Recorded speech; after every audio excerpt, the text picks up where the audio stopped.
आपकी life insurance policy के साथ क्या होता है अगर आप टाइम से पहले प्रीमियम देना बंद कर देते हैं? तो यहाँ पे डिफरेंट डिफरेंट तरीके की पॉलिसीज होती हैं। तो पहले आपको वो पता होना चाहिए कि किस किस टाइप की पॉलिसीज होती हैं। तो इसमें सबसे पहले आती है टर्म पॉलिसी, जो आपने यूजुअली आपने एड्स में सुना होगा कि टर्म पॉलिसी लीजिए, टर्म पॉलिसी लीजिए, बहुत सारी एड चलती हैं।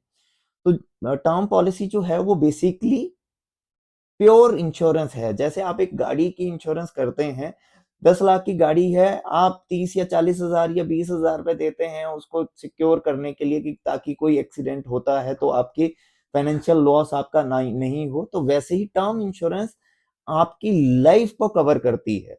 अगर आपने 1 करोड़ का कवर लिया, तो 1 करोड़ के कवर के लिए आपको एक मिनिमम सा अमाउंट पूरे 1 साल में देना होता है। उसको आप मंथली, क्वार्टरली, सेमी एनुअली किसी भी मोड में दे सकते हैं।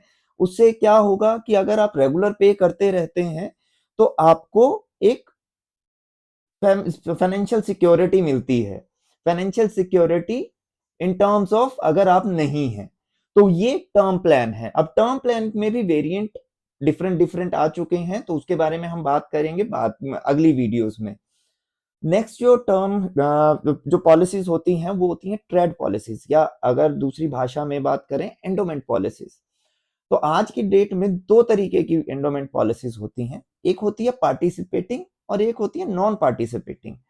पार्टिसिपेटिंग पॉलिसीज वो पॉलिसीज होती हैं जिसमें कंपनी आपको हर साल बोनस डिक्लेयर करती है, और वो बोनस आपको at the time of maturity मिलता है।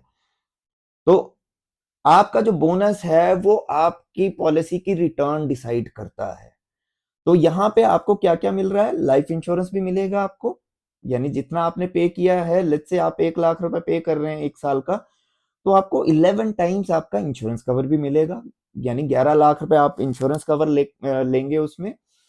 और उसके बाद आपको एक सर्टेन टाइम जो आपको बताया जाएगा, जो आपने डिसाइड किया होगा कि इतने साल बाद मुझे मैच्योरिटी मिलनी है, क्योंकि आपकी लाइफ का गोल है तो वो आप ही डिसाइड करोगे, कोई पॉलिसी देने वाला डिसाइड नहीं करना चाहिए।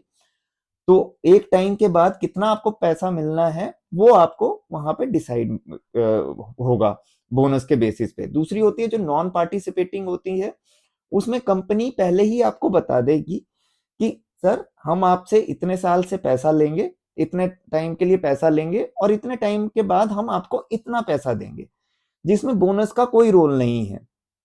कंपनी ने पहले ही आपको बता दिया कि लेट्स से मैंने आपसे 5 सालों में 10 लाख रुपए लिया, तो मैं आपको अब अगले 15 साल में आपको उसका 15 लाख दूंगा, 16 लाख रुपए दूंगा, 17 लाख रुपए, what ever the amount is, वो आपको दिया जाता है टाइम पे।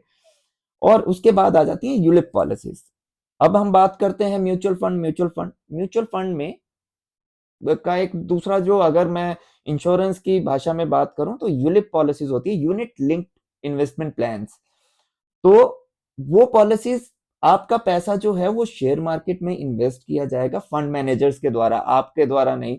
आपने तो प्रीमियम देना है जो डिसाइड किया है, और आपके पास डिफरेंट डिफरेंट टाइप के फंड्स होंगे जो आपको सूट करता है, कि आपको हाई इक्विटी में जाना है, हाई रिस्क लेना है, या आपको मॉडरेट सा रिस्क लेना है जिसमें आपका 50-50 इक्विटी में होगा, 50 गवर्नमेंट सिक्योरिटीज में होगा, या आपको बिल्कुल लो रिस्क चाहिए जहां पे आपको एक सर्टेन 7-8-10% की रिटर्न मिलेगी। तो वो आपके हाथ में होता है। 6-7 तरीके के हर एक पॉलिसी में फंड्स होते हैं, और इसमें भी आपको 10 गुना लाइफ इंश्योरेंस प्रोवाइड किया जाता है। इनकेस अगर टाइम से पहले कभी भी कुछ हो जाता है, तो उस टाइम पे या तो आपकी फंड वैल्यू या फिर आपका insurance cover, let's say 10 lakh रुपए आपका अगर फंड वैल्यू है, तो आपका इंश्योरेंस कवर अगर 8 लाख का है, तो आपको 10 लाख रुपए दिए जाएंगे।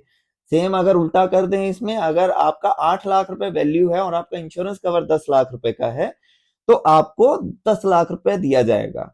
विच एवर इज हायर, चाहे वो आपका इंश्योरेंस कवर है, चाहे वो आपकी फंड वैल्यू है। तो और उसके बाद आ जाती है पेंशन पॉलिसीज। एक सर्टेन टाइम के बाद हम चाहते हैं कि हमें फाइनेंशियल फ्रीडम मिलना चाहिए, तो उसके लिए आ जाते हैं आपके पेंशन प्लान्स। पेंशन प्लान्स में आप एक सर्टेन टाइम के लिए पे करते हो, और आप बोलते हो कि भाई मुझे इतने टाइम के बाद मुझे इसका रिटर्न आना शुरू हो जाए। तो रिटर्न वो आता है और वो आपके लाइफ टाइम तक रिटर्न आता है, और वो एक सेट जिसको बोलते हैं ना कि एक रेट ऑफ रिटर्न के ऊपर आता है। आईआरडीए अगर उसमें चेंजेस में रेट ऑफ रिटर्न में चेंजेस करती भी है, तो जो आपकी पहले चल रही पॉलिसीज होती हैं उसके ऊपर उसका कोई इम्पैक्ट नहीं आता। जो आगे कोई पर्सन उस का पॉलिसी लेगा तो वहां पे वो इम्पैक्ट आता है।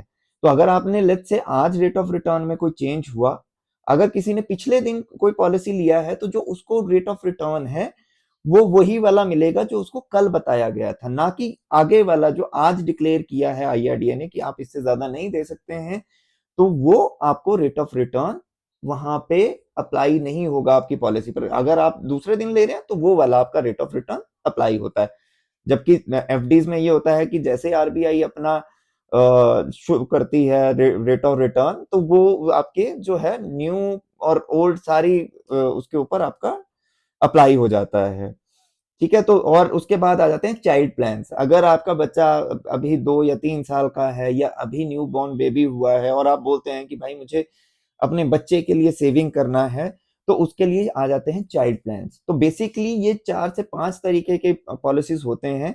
तो अगर आपको अंडरस्टैंडिंग होगी तो नेक्स्ट टाइम मैं ये चीज कह सकूंगा कि आप अपनी इंश्योरेंस पॉलिसी को वाइजली लेंगे, और कभी भी ये जो आप पास्ट में जो आपके साथ धोखे हुए हैं या आपको पता नहीं था और क्या पॉलिसी दे दी गई, वो चीजों के ट्रैप में आप नहीं आएंगे। और एक और चीज इस वीडियो के एंड में मैं एक और चीज ऐड कर देना चाहता हूं कि अगर बोनस के नाम पे बहुत सारी फ्रूडेंट एक्टिविटीज हो रही हैं तो प्लीज अवॉइड कीजिएगा। अगर ऐसा कोई कॉल आपको कभी भी आता है तो प्लीज डोंट एंटरटेन, और उस अगर आपको ज्यादा ही उसमें लग रहा होगा तो प्लीज अपनी जो नियरेस्ट ब्रांच है जहां से आपने पॉलिसी लिया है, चाहे वो एलआईसी से लिया है, चाहे वो आपने एक्सिस मैक्स लाइफ से लिया है, चाहे आईसीआईसी से लिया है, किसी भी कंपनी से लिया है, तो पहले वहां पे कांटेक्ट करें फिर उसके ऊपर रिएक्ट करें।